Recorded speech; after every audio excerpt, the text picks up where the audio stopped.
Donc Monsieur Rousseau, voilà la guitare fabriquée maison, main, voilà, guitare très haut de gamme. La Vantage, j'adore la marque.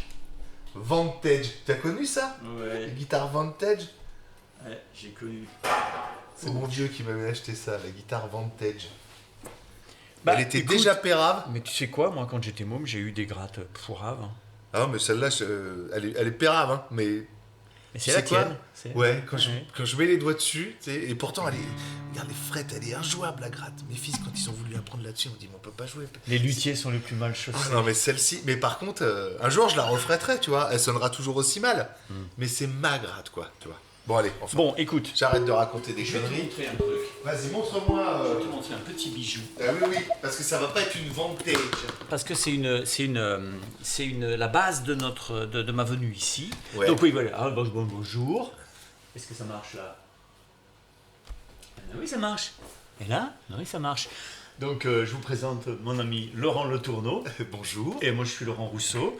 Et tous les deux on s'est rencontrés sur des salons parce que t'es un pote à Fred Copeau. Ouais. T'es vraiment un pote de Fred Copeau, donc du coup ça nous a un peu rapprochés parce que vous traînez tout le temps ensemble, donc on s'est croisés. On traîne souvent ensemble. Voilà. Et on s'est croisés. Je crois qu'on a dû se croiser sans se croiser peut-être à des salons. Et Ouais. on s'est croisés un jour un peu plus Ouais. à Montreux. Voilà, qui est aussi un salon. Et je crois qu'on attendait Copeau, qui était censé nous rejoindre dans 2 minutes, mais qui discutait à droite à gauche. Voilà, Et, parce que c'était une star. C'était une star. Et donc, moi, voilà, je suis tombé sur les grades de Laurent. Je me suis dit, j'étais un peu, comment dire, étonné par la qualité de ses finitions. Je sais pas, c'est pas, voilà, moi c'est mon avis. Hein. Oui, Mon avis, je me suis dit, oh putain, lui, ça n'avait pas semblant. C'est soigné d'une force, c'est-à-dire la qualité notamment des assemblages. Parfois, tu peux regarder des assemblages ailleurs, on va dire, dans des marques. Et tu dis, bon, oui, tu vois toujours le petit millimètre. Chez Laurent Le Tourneau, il n'y a pas le petit millimètre.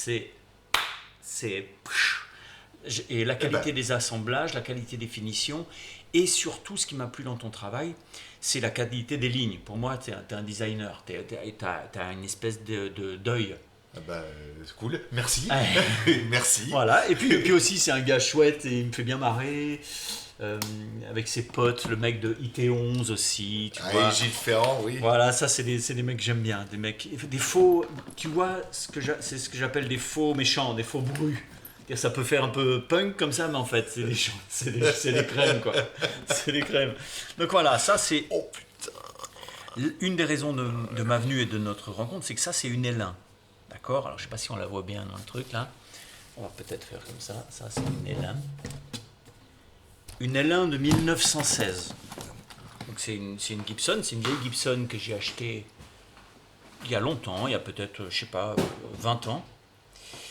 Je la joue pas parce qu'elle est complètement, en ce moment, elle est quand même assez difficilement jouable parce qu'il y a une frette ici, enfin il y a une espèce de petite bosse ici, comme souvent, il n'y a pas de truss rod sur ces grattes. Ouais. La table est intacte, ce qui est très rare pour ces guitares-là. Ouais, elle est dans un état nickel. Hein, ouais, alors après, à part la bosse là. Ouais, il y a les éclisses qui ont été un peu coupées, machin, qui ont été réparées.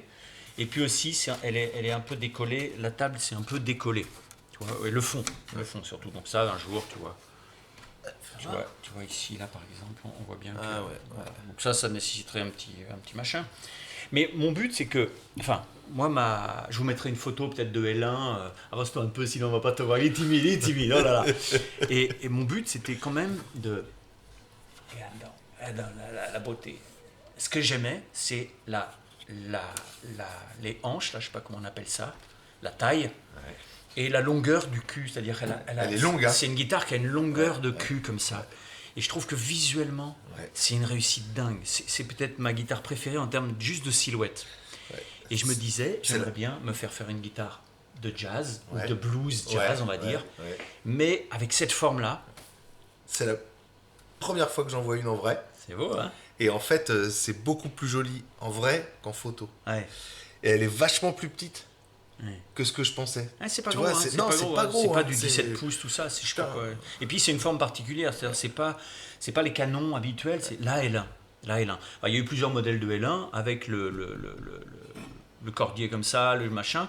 Il y en a eu aussi d'autres avec carrément un chevalet comme on a sur Ouais, les acoustiques ouais, habituellement. ouais. Et ça, c'est une archtop. Il y en a eu aussi peut-être des plates, j'en sais rien. Je dis peut-être une connerie, hein, mais C'est marrant ça. c'est marrant. Hein. Ah ouais, putain, c'est. Et alors, il y a des trucs, ça c'est 1911, ça c'est 1910, mais la guitare est de 1916. Donc en 2016, je voulais faire un album avec, parce que pour ses 100 ans, Ouais. et puis elle est vraiment trop dure à jouer. Donc il faut d'abord qu'elle passe par un jour, machin.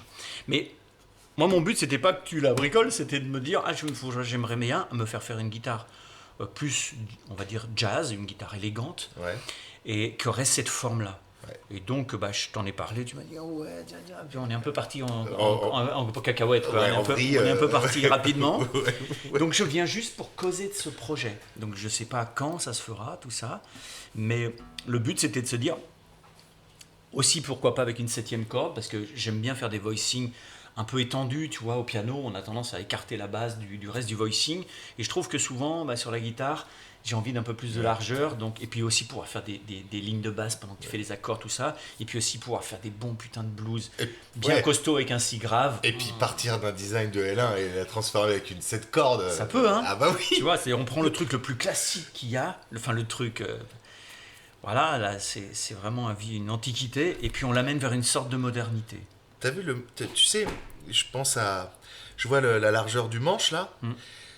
Tu sais que si on fait un manche 7 cordes, on disait il faut redimensionner un peu le corps, tu vois. Ouais. Mais t'as vu que le manche est large quand même. Il est très large. Il est large. Ouais. Tu vois, il va pas y avoir grand chose à. Alors, je suis pas fan quand c'est trop fin aussi, Ouais, moi, hein. ok. Mais ceci dit, alors il a aussi un très grand, je sais pas comment on appelle Un ça. trapèze. Un trapèze assez grand, hein, Ouais, tu vois, là c'est ouais, très large ouais. par rapport ici. Mais c'est pour ça, il y a vachement de place là. Hein. Ouais. Du coup, en fait, Ouais, même on si. Tu pourrait vois, comme on va élargir rectifier aussi. le trapèze. Ouais, et vu la largeur qu'il a ici, on va pas avoir à gagner beaucoup pour mettre les 7 Ouais. cordes, c'est juste là qu'on va avoir à Ça, tu gagner. gagnes quelques millimètres et c'est là-bas Exactement. qu'on gagne. Et du coup, la taille de la caisse, eh ben, elle va pas avoir, tu sais, pour qu'on garde les proportions, elle va pas avoir à grossir Ouais, énormément, c'est ça. quoi. Pour pas que visuellement ça nous fasse un énorme manche avec cette guitare qui paraît très petite Ouais, par rapport ouais. au manche, quoi. Tu comprends?